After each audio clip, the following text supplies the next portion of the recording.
News Talk 980, CKNW.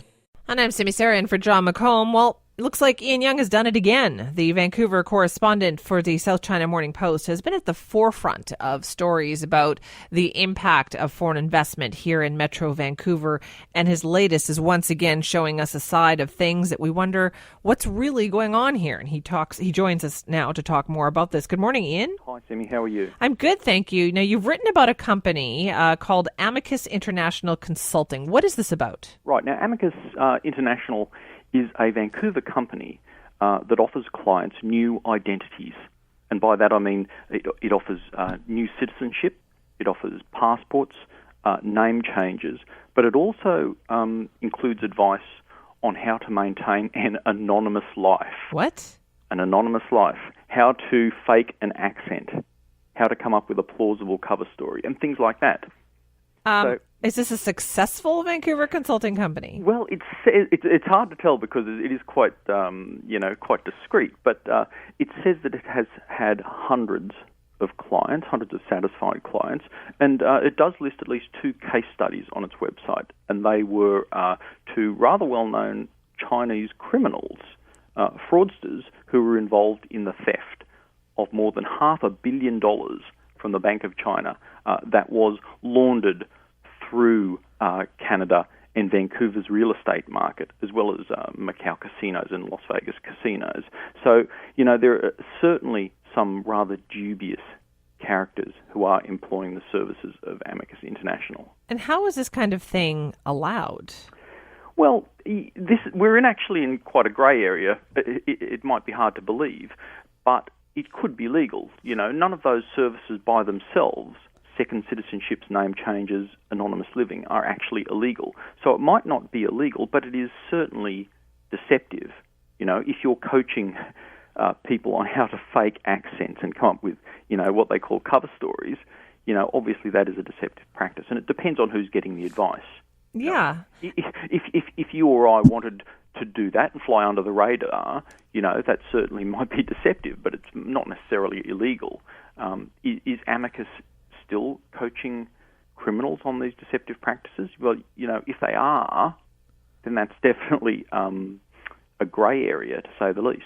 Especially in light of the things that we're hearing about today, about, when you think about American border guards wanting to look at people's social media, and this is offering to help people fake all of that kind of stuff. One of its services is to come up with what it calls consistent online profiles. That is, it will set up social media that is consistent with your new identity. So, that's exactly what, it's certainly a crossover between what you just mentioned.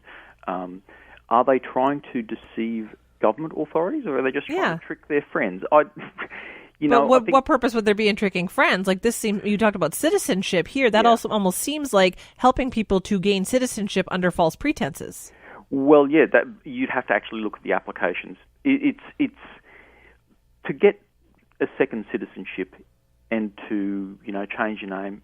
It isn't necessarily illegal, but as I said, it does depend on the exact circumstances, who in fact is being helped and why. And certainly, in the case of those 2 women that I discussed, those 2 women from China, their goal was very explicitly to avoid being sent back to China, where they might face the death penalty, because they were actually in a U.S. prison serving time for that crime when Amicus helped them, and when it helped them get Spanish citizenship, and then it says help them get repatriated to Spain, where they could complete their prison sentences.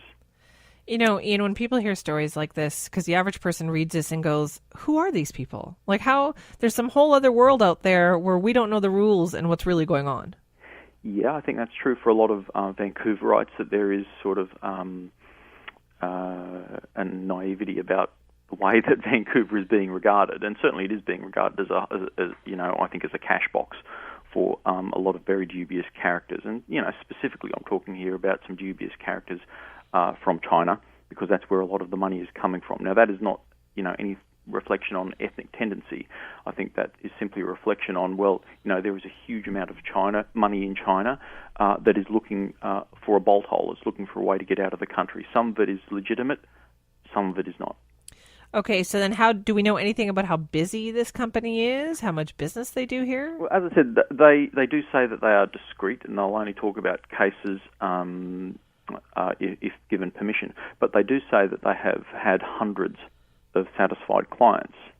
So, it's hard to say. I wasn't actually able to speak to someone from Amicus, so they didn't respond to my messages. I went out to where their office is supposedly located out in Burnaby, but the company couldn't be located at the address that was given. So, it's a little bit hard to say for sure. But yeah, they say they're busy. Right, but you couldn't find them a physical location for them. No, but they are quite busy. I mean, they have an updated website. They have a very regularly updated Facebook page even. So they're not terribly discreet about their services. They're discreet about their clients, except in the case of those couple of case studies that I mentioned, whose cases do in fact appear to have been resolved. One of those women, though, wasn't resolved very happily because one of them ended up getting repatriated back to China back in 2015, and she's now assisting Chinese authorities with their investigations. Right, and given how clearly discreet and quiet this company is, how did you find out about these cases? I just got a tip-off, someone told me that Amicus was doing this and sent me the links to their website, which, unless you're really looking for a company like this, you wouldn't find it. You wouldn't be searching for something like this. But yeah, that was a fairly simple tip-off that Amicus was up to this in Vancouver. And do you think there are other companies out there like this one? This is the only company that I've seen that has that actual full range of services. New passports, citizenship, name changes, and transfers for convicts. But individually, those services are very widely offered. Certainly, advice on getting a new citizenship is pretty common. And certainly legitimate.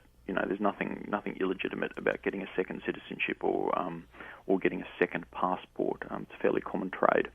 Right, boy, these are the kinds of stories that really disturb people, right? That we don't know the secret password. We don't know any of this. There's an underside to Vancouver that Vancouver is regarded in a different way by a lot of people than the people who actually live here in Vancouver, I think. Yes, certainly it's surprising. It is. Ian, thank you so much for telling us about it. Thanks, Simi. Appreciate that. That's Ian Young, the Vancouver correspondent for the South China Morning Post. His latest story dealing with a Vancouver firm that offers clients, new identities. And some of the customers that Ian was able to find out about have some pretty checkered pasts that they needed some help with. Listen to CKNW anywhere, anytime at cknw.com or with the CKNW app.